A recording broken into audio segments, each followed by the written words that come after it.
말씀은 요한복음 4장 13절 14절 2절 말씀을 우리 함께 봉독합니다. 요한복음 4장 13절과 14절 2절 말씀입니다.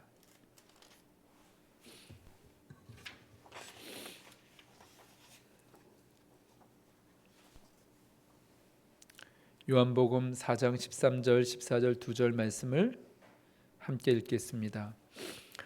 예수께서 대답하여 이르시되 이 물을 마시는 자마다 다시 목마르려니와 내가 주는 물을 마시는 자는 영원히 목마르지 아니하리니 내가 주는 물은 그 속에서 영생하도록 솟아나는 샘물이 되리라. 아멘. 샘물 하나씩 다 가지고 계시죠? 아멘. 예수님이 샘물인 줄 믿습니다. 지난주에 말씀을 나눌 때 이 사김의 기도에 대해서 나누었고요. 오늘도 계속 주제는 같은 주제입니다. 니고데모가 요한복음 3장에 밤중에 예수님 찾아왔습니다. 그는 종교 지도자입니다. 율법을 많이 알고 있었고 더 깊이 알기 원했고 진리를 갈망하는 사람이었습니다. 그런데 예수님 만나서 예수님께서 하시는 이 거듭남이라고 하는 새로운 생명을 얻는 것에 대해서는 잘 몰랐습니다. 다시 태어난다는 것이 어떤 의미인지를 잘 몰랐습니다. 사실 종교는 그렇습니다. 우리가 종교인이죠. 기독교인입니다. 그런데 우리는 생명을 믿습니다. 예수님이 생명인 것을 믿는다는 것은 내가 그 생명을 얻으려고 애쓰고 찾을 때 내 것이 되는 게 아니라는 것입니다. 그것이 기독교 복음의 다른 어떤 종교하고 아주 판이하게 다른 것입니다. 우리가 요한복음 내용들을 조금 알고 있습니다. 요한복음 1장은 사실은 예수님에 대한 근원적인 설명이지만 그 예수님을 보내주신 하나님의 사랑을 우리가 요한복음 1장에서 깨닫게 됩니다. 말씀이 육신이 되어서 이 땅 가운데 예수님이 오셨을 때 독생자의 영광이고 또 아버지의 사랑이 충만할 것을 말씀해 주고 있죠. 요한복음 1장 18절에 이렇게 말씀해 주셨습니다. 본래 하나님을 본 사람이 없으되 아버지 품속에는 독생하신 하나님이 나타내셨느니라. 예수님이 주어가 아니라 그 예수님을 설명해 주고 그 예수님을 이 땅에 보내주신 하나님 아버지가 주어입니다. 그렇죠? 이렇게 독생하신 하나님이 나타내셨느니라 이렇게 말씀해 주고 있습니다. 14절의 말씀에 예수님의 성육신 이 땅에 오심에 대해서 아주 분명하게 설명해 주신 14절 말씀은 말씀이 육신이 되어 우리 가운데 거하심에 우리가 그의 영광을 보니 아버지의 독생자의 영광이요 은혜와 진리가 충만하더라. 여기도 물론 독생자 예수 그리스도의 영광이지만 그 영광의 주체는 아버지십니다. 아버지 하나님께서 예수님을 이 땅에 보내주신 것이죠. 요한복음 2장의 말씀을 보게 되면 이제 본격적으로 예수님께서 공생애를 시작하는 요한복음의 예수님의 공생애의 첫 번째 기적이 뭐죠? 요한복음 2장에 가나 혼인잔치에 예수님께서 물을 포도주로 바꾸게 하시는 이 첫 번째 표적. 이제 예수님이 주인 되시는 것을 보게 됩니다. 이 포도주 되시는 예수님이죠. 우리가 잘 알다시피 예수님의 십자가의 그 죽음으로 우리의 죄를 다 용서해 주시는 그 구원을 이루실 때 예수님의 보배로운 피가 우리의 영혼이 마시고 먹는 생명의 포도주가 되시는 것입니다. 이제 예수님께서 그렇게 이제 공생의 주인공으로 구원자로 드러나시는 것을 보게 되고요. 요한복음 3장의 니고데모 얘기를 우리가 했지만 결국은 그 니고데모가 거듭나는 것은 아무리 진리를 찾고 자기가 어떻게 노력한다고 해서 얻어지는 게 아닌 것을 예수님께서 결정적으로 말씀해 주는 것이죠. 그게 요한복음 3장 16절 말씀인 줄 믿습니다. 하나님이 금방 생각이 안 나죠. 하나님이 세상을 이처럼 사랑하사 독생자를 주셨으니 이는 그를 믿는 자마다 멸망하지 않고 영생을 얻게 하려 하심이라. 이 복음을 깨닫게 해주시는 분이 누구시죠? 성령님이십니다. 그래서 세례 요한은 물세례, 회개케 하는 물세례를 주었지만 그 세례 요한의 증언은 내 뒤에 오시는 메시아 그리스도는 물과 성령과 불로 세례를 주신다 그랬어요. 성령과 불 그 자체가 성령님이십니다. 성령님께서 이 땅에 오신 예수 그리스도께서 우리의 영원한 생명이 되심을, 그분을 영접하고 그분을 모실 때 새로운 생명을 얻게 되고 거듭난다고 하는 이 놀라운 복음에 대한 깨달음을 주셔야 돼요. 성령이 역사하셔야 되는 거죠. 성령이 초대교회 가운데 사도행전 2장에 제자들에게 부어지고 그 성령의 충만함을 받은 베드로가 선포를 하고 복음을 선포할 때 그 복음을 듣지 못한 게 아닙니다. 계속 들었습니다. 예수님도 증언하셨고. 그런데 그 베드로의 선포 가운데 성령님이 역사하시는 거죠. 그러니까 그들이 제대로 깨닫게 되는 것입니다. 그래서 마음을 찢으면서 오라, 우리가 어떻게 해야 되냐, 어찌해야 되냐. 정말 베드로가 아주 직선적으로 너희들이 십자가에 못 박게 한 죽인 그 나사렛 예수를 하나님께서 구주가 되게 하셨다고 이렇게 선포했을 때 깨달은 거예요. 그걸 받아들인 거예요. 믿어진 거죠.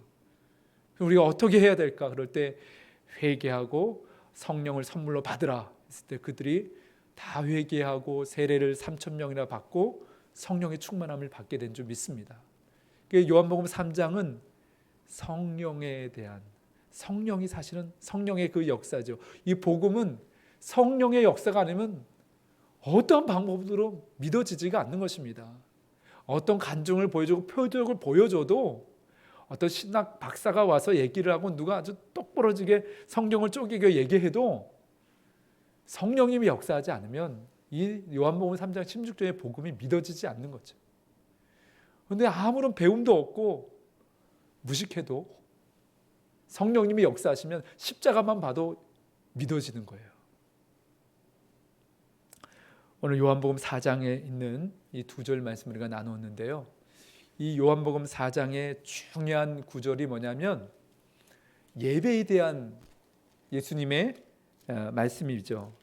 이 우물가의 여인이 예수님 통해서 영원히 마르지 않는 물에 대해서 듣고 내가 그 물 달라 그러면서 우리는 기다렸다. 사마리아 사람도 기다리지 않았습니까? 메시아를. 그런데 예수님이 내가 메시아라고 말씀하기 전에 이 여인이 이 선지자와 같은 예수님으로부터 말씀을 들으면서 예배에 대한 갈망을 표현해냈습니다. 우리는 어디서 예배를 드려야 되냐, 이게 늘 궁금했던 거죠. 유다 사람들은 예루살렘에서, 사마리아 사람들은 어디죠? 에발산? 사람들이 조상들이 그렇게 얘기하는 거죠. 예루살렘에서도 말고 이 산을 얘기하는데 그 산이 정확하게는 어떤 산인지 여기 기록이 되지 않았어요. 그래서 예수님께서 내 말을 믿으라, 이 산에서도 말고 예루살렘에서도 말고, 그러면서 말씀하신 가장 중요한 것이 하나님은 영이시니 예배하는 자가 영과 진리로 예배할지니라고 말씀하시죠. 이 요한복음 4장 24절 말씀이 예수님께서 하신 예배에 대한 아주 본질적인 정의인데, 그것은 예배는요, 우리가 설교자가 있고 반주자가 있고 찬양 인도자가 있고 이 예배당이 있고, 이게 예배의 본질이 아닙니다. 예배의 본질은 하나님 아버지가 계셔야 돼요. 예배의 본질은 성령님이 함께 계셔야 돼요. 예배의 본질은 진리의 말씀이신 예수님이 함께 계시는 거죠. 그리고 다 종합 세트로 뭐라 그러죠? 삼위일체 하나님. 그 삼위일체 하나님의 아름다운 연합, 그것이 한 몸을 이룬 공동체인 교회, 그래서 삼위일체 하나님의 임재가 아니면 예배가 아닌 거예요. 예배의 형태는 있어도 예배가 아닌 거예요. 설교자도 없고 반주도 없고 찬양도 없는데 성도들이 모인 그 자리에 나눔을 하거든요. 근데 거기에 아버지 하나님, 성자 예수 그리스도, 성령 하나님께서 함께 교제하면 그게 예배입니다. 예. 그런데 오늘 예수님께서 내가 주는 물, 그것은 마르지 않는 물이다. 그 속에서 샘물이 될 것이다. 그 샘물 되시는 분이 예수님이시죠. 그분을 나중에 이제 그분이 지금 대화하고 있는 이 유대 남자가 메시아라는 것을 알게 된, 예수님의 증언으로 알게 된, 내가 바로 그러라 이렇게 얘기했을 때 이 여인은 정말 이게 충격을 받은 거죠. 그래서 이 우물가에서 물 길러온 물동이를 버려두고 마을로 들어가서 내가 메시아를 만났다고 이야기한 것입니다. 오늘 우리가 이 기도의 자리에 있을 때 마치 여인이 우물가에서 물을 길는 것 같은 마음으로 기도의 자리로 우리가 대부분 나옵니다. 이 여인이 찾은 야곱의 우물가의 물은, 우물가라고 하는 그것 자체가 영적인 상징을 하는 그런 장소입니다. 매일매일 와서 그 필요를 채워가는 거죠. 안 가면 안 돼. 예. 우리가 매일 일어나서 밥 먹고 일터로 나가고 아이들 챙겨야 되고, 그 비슷한 게 우물가입니다. 우물에서 물을 길러야 되는 거예요.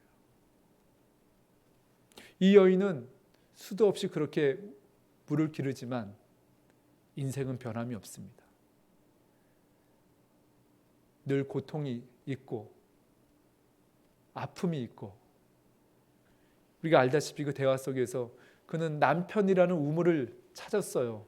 거기서 위로를 얻고 힘을 얻고자 했지만, 사랑을 얻고자 했지만 그가 원하는 대로 얻지 못한다는 것을 그는 이제 깨닫게 될 것 같아요.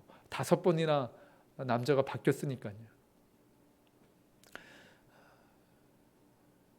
우리의 기도가 어떨 때는 그런 기도인지도 모르겠어요. 거의 매일 똑같은 기도드리고 있지 않습니까? 예. 물질의 풍성함을, 또 건강을 잃어버린 이들에게는 또 건강을, 또 대부분 부모이기 때문에 자녀들의 성장과 또 진로를 위해서 매번 우리의 간구하는 기도가 비슷한 것 같아요. 그런데 오늘 이 여인처럼 우리는 그렇게 야곱의 우물가를 찾는 것처럼 우리의 기도를 찾고 있지는 않습니까? 이 땅에 많은 사람들이 기도합니다. 지금도, 오늘도 기도합니다. 그런데 그렇게 우리가 기도하는 것, 그것 자체로 기도가 응답이 되고 변화된다. 여러분 그렇게 믿습니까? 그 성경에 우리 좀 잘 이해를 하셔야 될 것 같아요. 오늘 우리만 기도하는 게 아니라 이슬람 사람도 기도하고 불교도도 기도하고 종교가 없는 사람도 기도하죠. 그리고 무속인들도 결국은 자신의 문제 해결을 위해서 무속인을 찾아가서 모르는 거는 가르쳐 달라고 그러고, 해결되지 않는 것은 귀신의 힘을 빌어서 해결해 달라고 하죠. 우리의 기도와 뭐가 다르죠? 기도 제목은 똑같잖아요. 문제 해결해 달라고. 근데 우리의 기도가 다른 게 있어요. 오늘 이 사마리아 여인은 자기의 조상이 다 아브라함이고 이삭이고 야곱이지 않습니까? 동일합니다.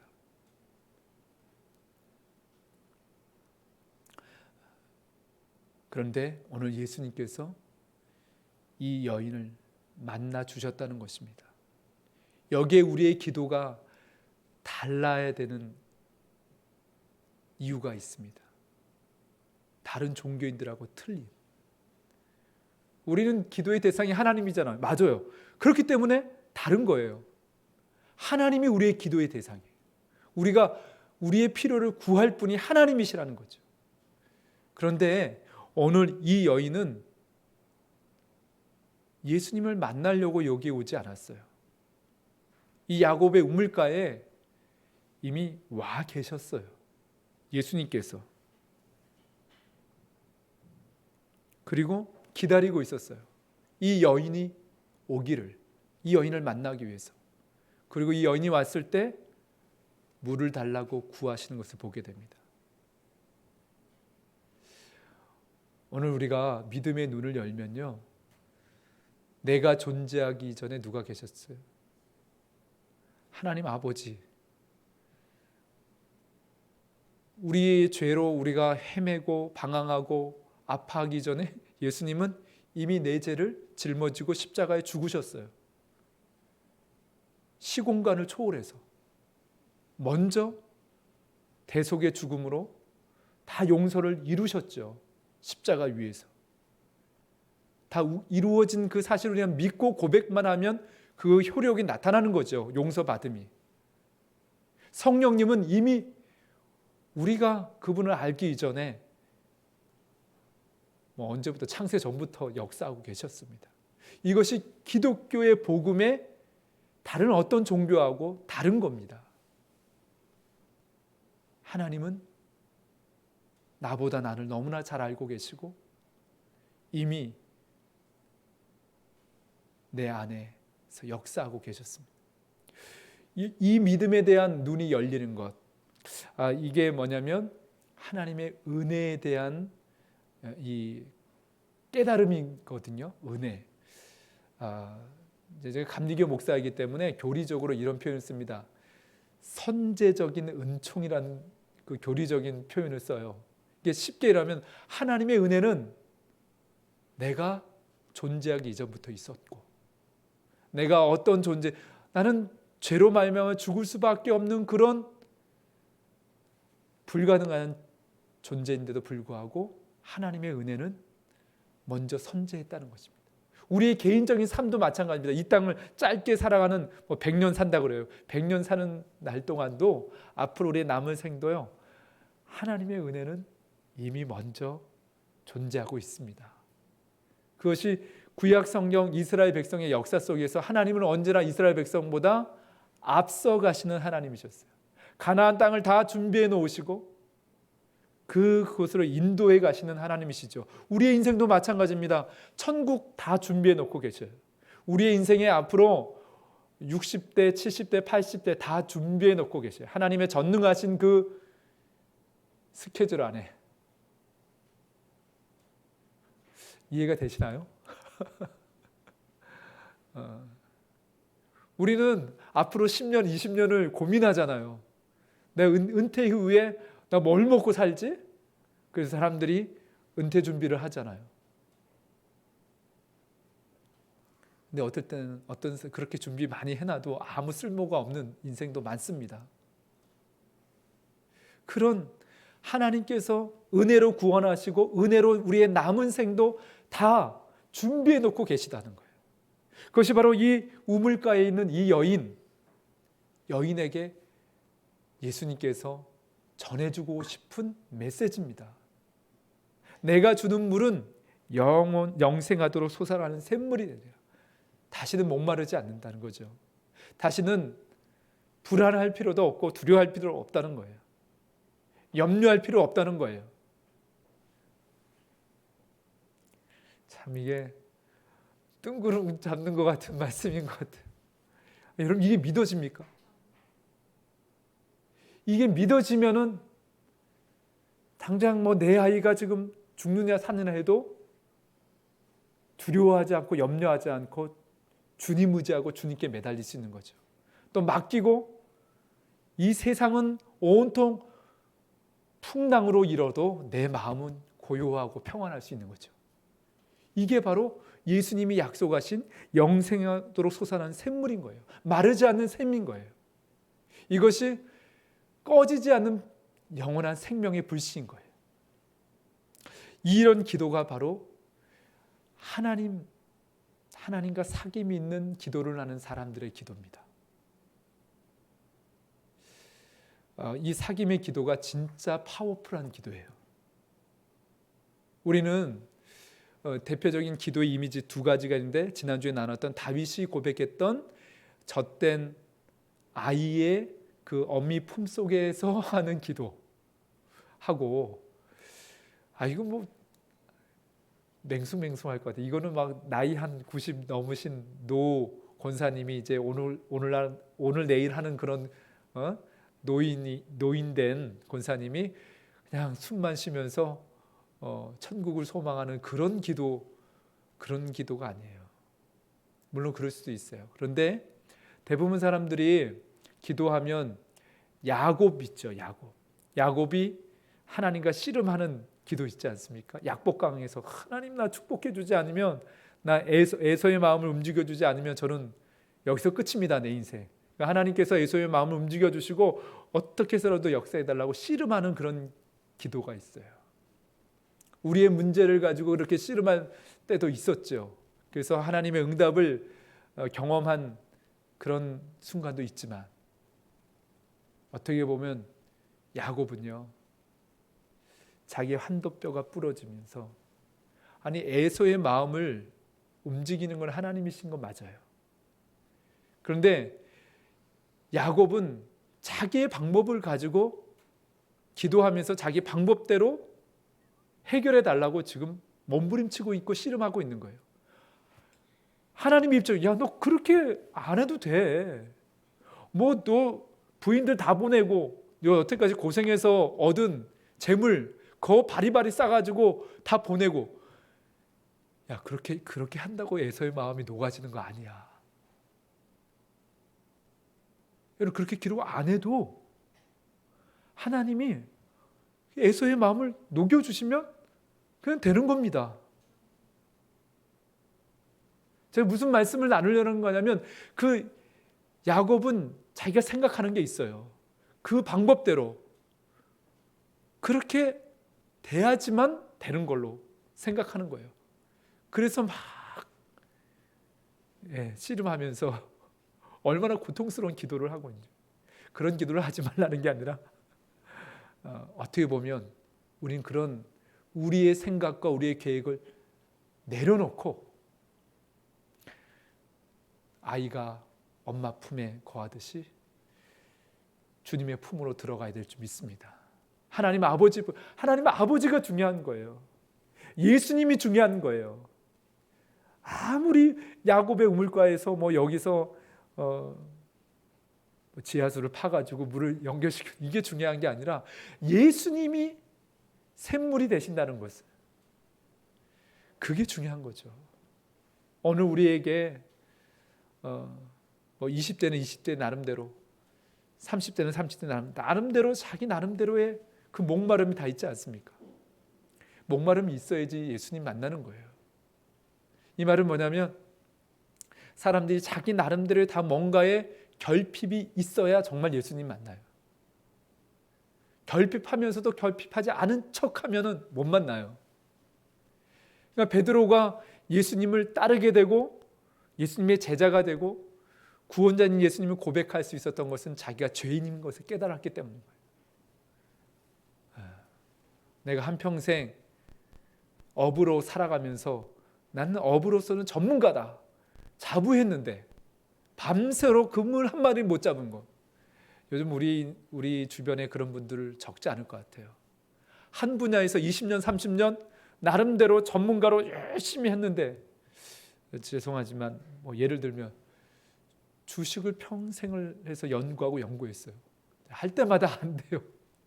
그런 거죠. 사업 내가 수도 없이 해봤어. 그러면 노하우가 있잖아요. 근데 할 때마다 안 되는 거예요. 왜 그런 거예요? 많은 경험이 있는 거고 정보가 있는 건데. 베드로가 그런 거죠. 그런데 예수님의 그 말씀 한마디에 순종했더니만 완전히 자기와 다른 결과를 얻게 되는 거예요. 거기서 고백이 되는, 나는 이게 죄인이구나. 내가 주인 돼서는 아무것도 할 수 없는 거구나. 그를 정말 성령의 그 감동으로 깨닫게 되고 고백하게 된 것이죠. 오늘 이 여인, 참 예수님이 사랑하는 여인입니다.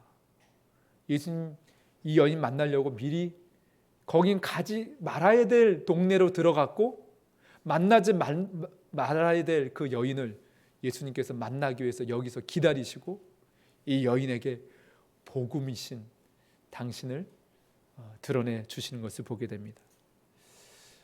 오늘 사귐의 기도의 핵심이 여기 있어요. 하나님 아버지와 사귀고 예수님과 사귀는 기도는 샘물을 얻는 거예요. 그냥 샘물이 아니라 영원히 마르지 않은 샘물을 얻는 거예요.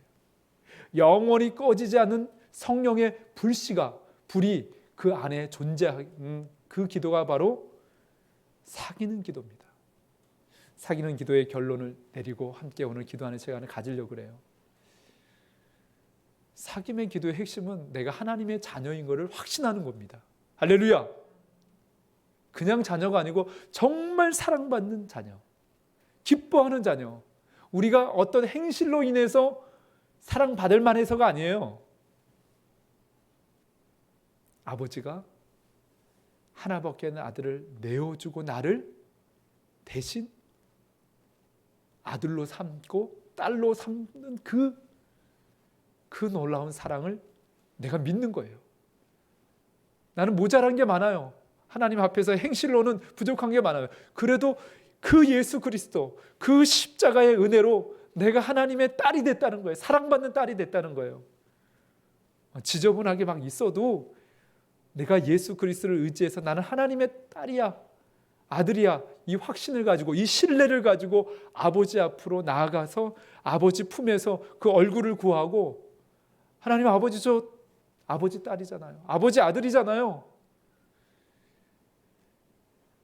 그 믿음을 가지고 감사함으로 구할 때, 그럴 때 하나님 아버지께서 약속대로 믿음대로 이루어질 줄 믿습니다. 이게 믿음인 거예요. 내가 하나님의 자녀라고 하는 이 믿음으로 구하는 거죠. 그 믿음 우리 가운데 부어지기 원합니다. 사도 야고보가 우리에게 주는 기도에 대한 분명한 경고와 같은 말씀이 뭐냐면, 의심하면 받을 줄로 생각하지 말아라. 그래서 이게 영적인 싸움이에요. 두 마음, 하나님 주실까 말까? 근데 정말 믿음 있는 아이는, 참 건강한 아이는 뭐냐면 떼쓰면서도 엄마가 줄 걸 믿는 거예요. 엄마 아빠를 신뢰하는 거죠. 자기를 신뢰하는 것이 아니라. 우리 함께 복음성가 부르고 주님 앞에 기도했으면 좋겠습니다.